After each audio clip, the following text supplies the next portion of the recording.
অসুস্থ ইমাম সাহেবের চিকিৎসার জন্য সাহায্যের হাত বাড়িয়ে দিলেন ইমাম সংগঠন জামিয়াতুল আইম্মা অল উলামা। বাঁকুড়া জেলার সোনামুখী থানার দুবরাজপুর গ্রামের বাসিন্দা ইমাম নাদির শেখ বর্তমানে গুরুতর অসুস্থ। চিকিৎসকদের মতে তার দুটি কিডনি অচল এবং কিডনি প্রতিস্থাপন ছাড়া আর কোনো উপায় নেই। বর্তমানে বর্ধমান শহরের বিমস হসপিটালে তার চিকিৎসা চলছে এবং কিছুদিনের মধ্যেই কিডনি প্রতিস্থাপনের পরিকল্পনা করা হয়েছে। এই সংকটময় পরিস্থিতিতে তার স্ত্রী স্বেচ্ছায় কিডনি দানের সিদ্ধান্ত নিয়েছেন। তবে কিডনি প্রতিস্থাপন ও আনুষঙ্গিক চিকিৎসার জন্য বিপুল পরিমাণের অর্থের প্রয়োজন, যা জোগাড় করা ইমাম সাহেবের পক্ষে অসম্ভব। তার পরিবার দীর্ঘদিন ধরেই আর্থিক সংকটে রয়েছে এবং বর্তমানে চিকিৎসার খরচ চালানো কঠিন হয়ে পড়েছে। স্বাস্থ্যসাথী কার্ডের মাধ্যমে ডায়ালিসিসের খরচ বহন হলেও প্রতিস্থাপনের জন্য আরও প্রচুর অর্থের প্রয়োজন।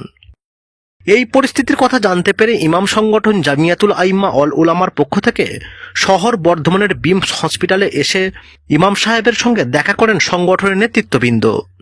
উপস্থিত ছিলেন সংগঠনের রাজ্য সম্পাদক শেখ সিদ্দিকুল্লাহ, বর্ধমান জেলা সভাপতি ইসমাইল সাহেব, জেলা সম্পাদক তথা জেলা ইমাম কারি শামছের সাহেব এবং অন্যান্য সদস্যরা। তারা ইমাম সাহেবকে কিছু আর্থিক সাহায্য করেন এবং আরও সহযোগিতার আশ্বাস দেন। সংগঠনের রাজ্য কমিটির সম্পাদক শেখ সিদ্দিকুল্লাহ সাহেব সংগঠনের পক্ষ থেকে রাজ্য সরকারকে স্বাস্থ্যসাথী কার্ডের মাধ্যমে চিকিৎসার সুযোগ করে দেওয়ার জন্য ধন্যবাদ জানান। তবে কিডনি প্রতিস্থাপনের জন্য যে বিপুল অর্থের প্রয়োজন তা সমাজের সহযোগিতা ছাড়া সম্ভব নয়। তাই সমাজের সর্বস্তরের মানুষের কাছে সাহায্যের আবেদন জানিয়েছেন ইমাম সাহেব ও তার পরিবার এবং ইমাম সংগঠন জামিয়াতুল আইম্মা অল উলামা। এই ইমাম সংগঠন জামিয়াতুল আইম্মা অল উলামার রাজ্য কমিটির সম্পাদক শেখ সিদ্দিকুল্লাহ বলেন, আমরা সমাজের সকল স্তরের মানুষের কাছে আহ্বান জানাচ্ছি যেন তারা এই অসহায় ইমামের পাশে দাঁড়ান। কিডনি প্রতিস্থাপনের জন্য যে বিপুল অর্থের প্রয়োজন তা সকলের ছোট ছোট সাহায্যের মাধ্যমেই সম্ভব। যারা ইমাম সাহেব নাদির শেখের চিকিৎসার জন্য অর্থ সাহায্য করতে চান তারা স্ক্রিনে দেওয়া কিউআর কোড অথবা ব্যাংক ডিটেলসে সরাসরি ইমাম সাহেবের অ্যাকাউন্টে আপনাদের সাহায্যের অর্থ পাঠাতে পারেন। আসসালামু আলাইকুম সবাইকে। অ্যাকচুয়ালি আমার নাম হচ্ছে তাজদার হোসেন, আমি বিমস হসপিটালের কর্ণধার। একজন ইমাম সাহেব আমার হসপিটালে ভর্তি আছে, ওনার কিডনিতে সমস্যা হয়েছে, সেই জন্যে ওনার ডায়ালিসিস চলছে। তার জন্যে ওনার অনেক কিছু খরচা, আনুষঙ্গিক খরচা হচ্ছে। আর একটা প্ল্যান যেটা ওনারা করেছেন যে কিডনি ট্রান্সপ্ল্যান্ট করতে হবে, তার জন্য হিউজ খরচা। আমরা সমাজের মানুষ হয়ে যদি ওনার পাশে আমরা যদি একটু দাঁড়াই, যে কোনো সহযোগিতা আপনারা সবাই মিলে যদি করতে পারেন, আমরা আছি ওনার সঙ্গে। আমাদের সকলকে আমরা জানাচ্ছি যে একটু সহযোগিতার হাত বাড়িয়ে দেবেন। তার জন্য তার ডিটেলস আমরা আপনাদের এখানে দিয়ে দিচ্ছি। এটা হলে একজন, যেহেতু উনি ইমাম সাহেব মানুষ, ইমাম সাহেব আমাদের সমাজের জন্য কি করে না করে সেটা আমার মুসলিম হয়ে আমরা সেটা ভালো করে জানি।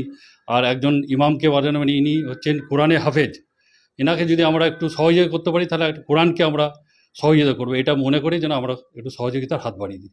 এটা আমাদের কাছে, আপনাদের কাছে, সকলের কাছে আমরা এটা নিবেদন।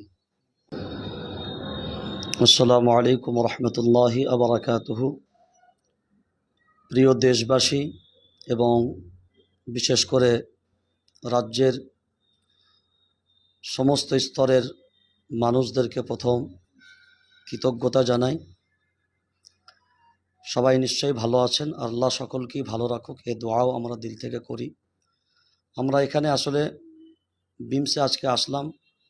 আপনারা প্রায় বেশ কিছুদিন ধরে অবগত আছেন যে বাঁকুড়া জেলার দুবরাজপুর গ্রামের হাফিজ নাদির সাহেব বলে একজন কোরআনের হাফিজ, যিনি মসজিদের ইমাম, তিনি দীর্ঘদিন ধরে মারাত্মকভাবে অসুস্থ। এটা আমরা সকলেই খবর জানি যে তিনি কিডনির সমস্যায় ভুগছেন। আমরা প্রথমেই এই বিমসে আসার পরে জানতে পারলাম যে ওনার ডায়ালিসিস চলছে এখানে এবং সেটা সম্পূর্ণ স্বাস্থ্যসাথী কার্ডের মাধ্যমে।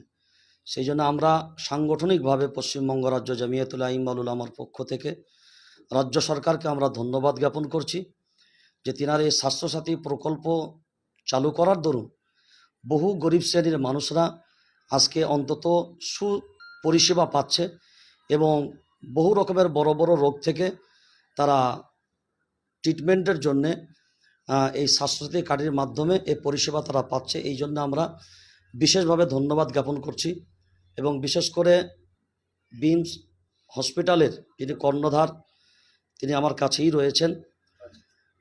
তো ওনাকেও আমরা কৃতজ্ঞ জানাই, এই কারণে শুকরিয়া জ্ঞাপন করছি যে উনি ওনার পক্ষ থেকে যতটুকু সহযোগিতা করার একজন কোরআনের হাফিজকে তিনি যথাযোগ্য সেইভাবেই তিনি সহযোগিতা করেছেন। আজকে আমরা আসলাম জামিয়াতুল আইম্মা ওয়াল উলামার পক্ষ থেকে আমাদের পক্ষে যতটুকু সম্ভব হয়েছে আমরা যাদের কাছেই বলেছি, মানুষ স্বতঃস্ফূর্তভাবে সাড়া দিয়ে আজকে যাবৎ পর্যন্ত আমরা যতটুকু পেরেছি প্রায় 90,000-এর মতন একটা অ্যামাউন্ট আমরা আজকে কালেক্ট করতে পেরেছি, যেটা আমরা আজকে ওনার হাতে তুলে দেব। যেহেতু কিডনি ট্রান্সফারের একটা ব্যাপার আছে, কারণ আপনারা সবাই জানেন ওনার স্ত্রী কিডনি ডোনেট করবেন এবং সেটা দেবার কারণে যে খরচটা আছে সেটা তো একা কোনো মানুষের পক্ষেই সম্ভব নয়। সেজন্য আমরা পশ্চিমবঙ্গ রাজ্য জামিয়াতুল আইম্মার পক্ষ থেকে সমস্ত ধর্মপ্রাণ ও মানুষকে ভালোবাসেন এবং যারা মানুষের পাশে দাঁড়ান এমন মানবপ্রেমী মানুষ যারা আছেন সকলের কাছে আমরা আবেদন করছি, মানে ধর্ম হিসাবে নয়, সব শ্রেণীর মানুষের কাছেই আমরা আবেদন করছি যে একটা বড় অঙ্কের যে অ্যামাউন্ট খরচ আছে যদি আপনারা সকলে মিলে একটু সহযোগিতার হাত বাড়ান। আর বিশেষ করে মুসলিম সমাজের কাছে আমাদের সামনে রমজান মাস আসছে, যেটাই জাকাত ফিতরা এগুলো আমরা এই সময়টা অনেকটাই বেশি দান করি। তো আমরা আবেদন করব আমরা ডিটেলস ব্যাংকের অ্যাকাউন্ট এবং অনলাইনে যে পেমেন্ট করার যে সিস্টেমগুলো আমরা আমাদের এই চ্যানেলের মাধ্যমে আমরা আপনাদের কাছে ডিটেলস দিয়ে দেব। আপনারা যদি মেহেরবানি করে একটা কোরআনের হাফেজকে বাঁচানো মানে একটা কোরআনকে বাঁচানো, একটা কোরআনকে বাঁচানোর যে কতটা প্রয়োজন, একজন কোরআনের হাফিজ বাঁচা 20 জন কোরআনের হাফিজকে বাঁচানো যাবে। তো সেই জন্যে আমরা সবাই মিলে একটু আন্তরিকভাবে চেষ্টা চালাবো যাতে করে এই পরিস্থিতিতে আমরা যেন তার পাশে দাঁড়াতে পারি। তবে আমরা বর্ধমান জেলা জামিয়াতুল আইম্মা ওয়াল উলামার সভাপতি জনাব ইসমাইল সাহেব, আপনার সম্পাদক শামসের আলম সাহেব, আপনার কার্যকারী সম্পাদক রফিক সাহেব, তারপর আপনার কোষাধ্যক্ষ সগির সাহেব, আপনার কোষাধ্যক্ষ আছেন মনির সাহেব সহ আরও জ্ঞানীগুণী বুদ্ধিজীবীরা অনেকেই আছেন যারা আজকের এই সহযোগিতার হাত বাড়িয়েছেন, তারাও প্রচেষ্টা চালিয়েছেন। বাকিদেরকেও আমরা বলবো আপনাদের কাছে আমাদের শেষ আবেদন যে আপনারা আপ্রাণ চেষ্টা করুন একটা কোরআনের হাফেজকে অন্তত যেন আমরা আমাদের পক্ষ থেকে চেষ্টা করি, বাকি তো আল্লাহর উপরে নির্ভর করছে। আর আমরা দিল থেকে দোয়াও করব রমজান মাসে, দোয়ার সাথে সাথে আমরা যতটুকু সম্ভব হবে এই কোরআনের হাফিজের পিছনে আমরা একটু সহযোগিতার হাত বাড়াবো। আর আগামীতেও ইনশাআল্লাহ জামিয়াতুল আইম্মা আজকে যেমন আছে আগামীতেও তার সুচিকিৎসা যতদিন পর্যন্ত না হচ্ছে ইনশাআল্লাহ যেভাবে পাশে আসি আগামীতেও ইনশাআল্লাহ আমরা সবাই থাকব। এবং বিম হসপিটাল যিনি কর্ণধার তিনিও আমাদের সাথে ওয়াদা করেছেন যে আমিও ইনশাআল্লাহ আমার পক্ষ থেকে যতটা সম্ভব হবে যথাযোগ্য যতটুকু সহযোগিতা করার তিনিও তার পক্ষ থেকে করবেন ইনশাআল্লাহ।